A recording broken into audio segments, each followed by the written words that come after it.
Hello friends, आज हम करेंगे जीके के महत्वपूर्ण प्रश्नों को हल। क्वेश्चन नंबर 1 है, एशियाई खेल 2018 के मेज़बान कौन थे? एशियाई खेल 2018 के मेज़बान कौन थे? ऑप्शन 1 चीन, option 2 Singapore, option 3 Bharat, option 4 Indonesia. तो इसका सही आंसर है ऑप्शन 4 इंडोनेशिया। और आपको हम ये भी बता देते हैं कि भारत ने एशियाई खेल की 2 बार मेज़बानी की है। पहली बार की है सन 1951 में और दूसरी बार मेज़बानी जो की है वो 1982 में की है। और यहाँ पर प्रश्न में ये पूछा गया था कि एशियाई खेल 2018 के मेज़बान कौन थे, तो इसका सही आंसर है इंडोनेशिया। तो अब हम बढ़ते हैं अगले प्रश्न की ओर। अगला प्रश्न है यहाँ पर क्वेश्चन नंबर 2।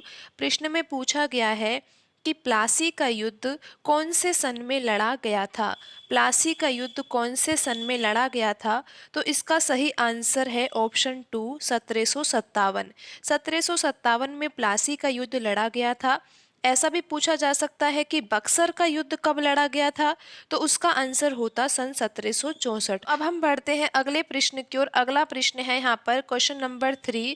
प्रश्न में पूछा गया है कि जियाउद्दीन बर्नी ने अपना वृत्तांत का पहला संस्करण कौन से वर्ष में लिखा था? जियाउद्दीन बर्नी ने अपना वृत्तांत का पहला संस्करण कौन से वर्ष में लिखा था? तो इसका सही आंसर है ऑप्शन 4 सन 1356। जियाउद्दीन बर्नी ने अपना वृत्तांत का पहला संस्करण सन 1356 में लिखा था। अब हम बढ़ते हैं अगले प्रश्न की ओर। अगला प्रश्न है यहाँ पर क्वेश्चन नंबर 4। क्वेश्चन नंबर 4 में पूछा गया है कि गुरु विपिन सिंह ने किस नृत्य शैली में विभिन्न पुरस्कार जीते हैं? गुरु विपिन सिंह ने किस नृत्य शैली में विभिन्न पुरस्कार जीते हैं? Option 1 Manipuri, option 2 Kathak, option 3 Kathakali, option 4 लावणी। तो इसका सही आंसर है ऑप्शन 1 मणिपुरी।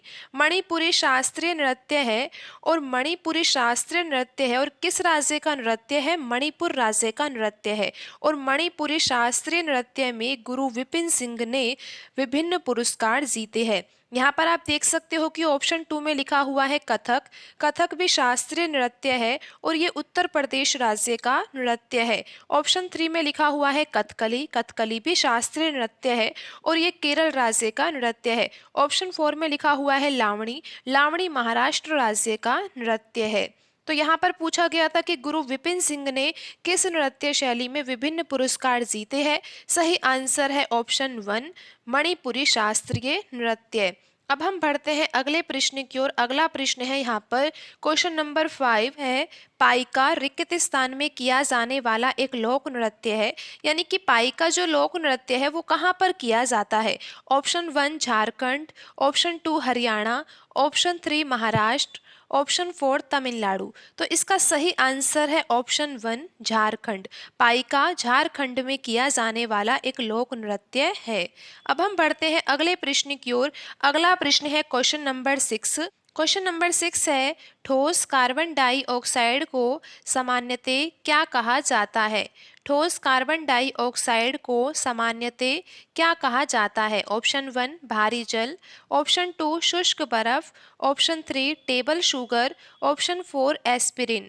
तो इसका सही आंसर है ऑप्शन 2 शुष्क बर्फ। ठोस कार्बन डाइऑक्साइड को सामान्यतः शुष्क बर्फ कहा जाता है।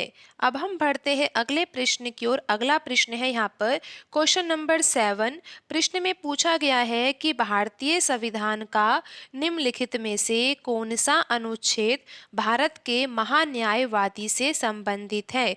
भारतीय संविधान का निम्नलिखित में से कौन सा अनुच्छेद भारत के महान्यायवादी से संबंधित है? तो इसका सही आंसर है ऑप्शन 1 संविधान का अनुच्छेद 76 भारत के महान्यायवादी से संबंधित है। अब हम बढ़ते हैं अगले प्रश्न की ओर। अगला प्रश्न है क्वेश्चन नंबर 8।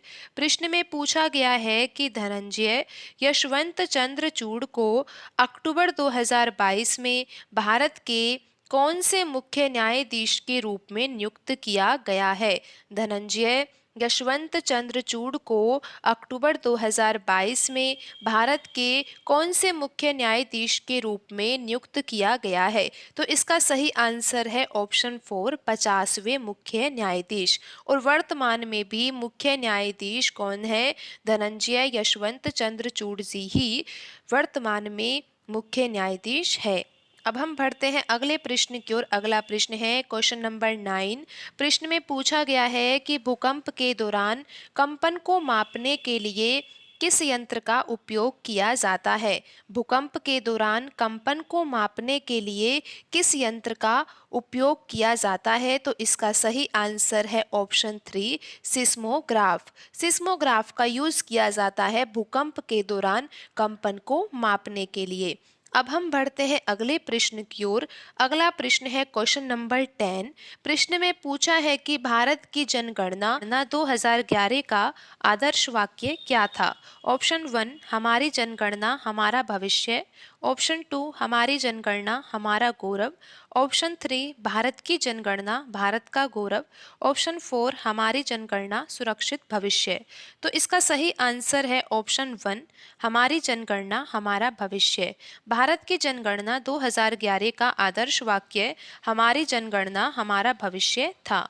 तो आज हमने आपको 10 प्रश्न जीके के हल करवाए हैं और आपको एक प्रश्न हल करने के लिए दिया जा रहा है और ये प्रश्न इसी वीडियो में हल करवाया गया है। तो आपको इस प्रश्न का उत्तर कमेंट बॉक्स में लिखना है। तो आज की वीडियो में इतना ही, मिलते हैं अगली वीडियो में। धन्यवाद।